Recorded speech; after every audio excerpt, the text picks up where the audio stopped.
টানা ১২ দিন ইসরায়েল ও ইরানের সংঘাত দেখেছে সারা বিশ্বের মানুষ। এই যুদ্ধে আমেরিকার সহযোগিতা নিয়েও ইরানকে পরাজিত করতে পারেনি ইসরায়েল। আর সেই ব্যথায় যেন টুকরে টুকরে কাঁদছে বেনিয়ামিন নেতানিয়াহুর হৃদয়।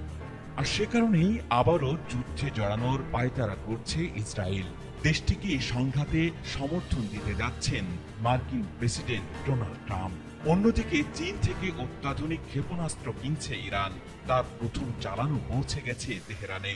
চীনের অত্যাধুনিক ক্ষেপণাস্ত্র ব্যবস্থা হাতে পাওয়ার ফলে এখন ইরানের আকাশসীমার ৩০০ কিলোমিটারের মধ্যে ইসরায়েলি যুদ্ধ বিমানের প্রবেশ করা একেবারেই অসম্ভব। আর যদি কোনোভাবে ঢুকেও পড়ে তবে মুহূর্তের মধ্যে আকাশে এসে ধ্বংস করে দিবে ইরান।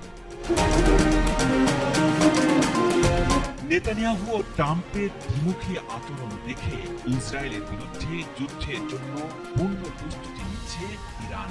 মঙ্গলবার প্রেস টিভির এক প্রতিবেদনে এমন তথ্যই জানানো হয়েছে।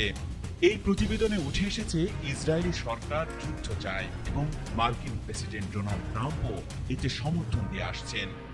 সংশ্লিষ্ট একটি সূত্র জানিয়েছে, ইরান মনে করে যে ইসরায়েলের প্রধানমন্ত্রী বেনিয়ামিন নেতানিয়াহু এবং ট্রাম্পের মধ্যে আসন্ন বৈঠক ১২ দিনের যুদ্ধের আগে তাদের পরামর্শের চেয়ে আলাদা কিছু হবে না।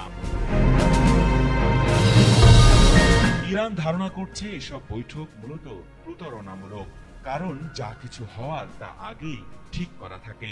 সম্প্রতি ট্রাম্পের দেওয়া আলোচনার প্রস্তাব প্রসঙ্গে তারা বলছে, যদি ট্রাম্প মনে করেন ইরানের পারমাণবিক স্থাপনায় হামলার পরও ইরান তাদের সাথে কোনো কূটনৈতিক চুক্তিতে আস্থা রাখবে, তাহলে তিনি বড় ভুল করবেন।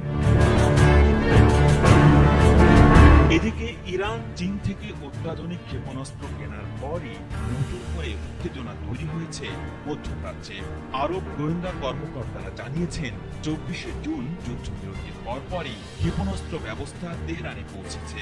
ক্ষেপণাস্ত্রের সুনির্দিষ্ট সংখ্যা জানা না গেলেও বোঝা যাচ্ছে চীন ও ইরানের সামরিক সহযোগিতা এক নতুন উচ্চতায় পৌঁছেছে। এই চালান মার্কিন মিত্রদের কপালেও চিন্তার ভাঁজ ফেলেছে। হোয়াইট হাউসও বিষয়টি সম্পর্কে অবগত রয়েছে বলে জানা গেছে। ইরানের বর্তমান প্রতিরক্ষা ব্যবস্থায় রাশিয়ার তৈরি S-300, চীনের পুরনো প্রযুক্তির কিছু সিস্টেম এবং নিজেদের নির্মিত খোর্দাত ও বাভার 373 সিরিজ। এবার চীনের আধুনিক SAM সিস্টেম যুক্ত হওয়ায় ইরানের প্রতিরক্ষা সক্ষমতা আরও শক্তিশালী হলো। এতে শুধু ইসরায়েল নয়, মধ্যপ্রাচ্যের অন্যান্য দেশও নতুন করে নিরাপত্তা হুমকির মুখে পড়তে পারে। বিশেষজ্ঞরা মনে করছেন, ইরানের সাথে এই মুহূর্তে যদি আবারও যুদ্ধে জড়ায় ইসরায়েল, তবে সবচেয়ে ক্ষতিগ্রস্ত হবে নেতানিয়াহু।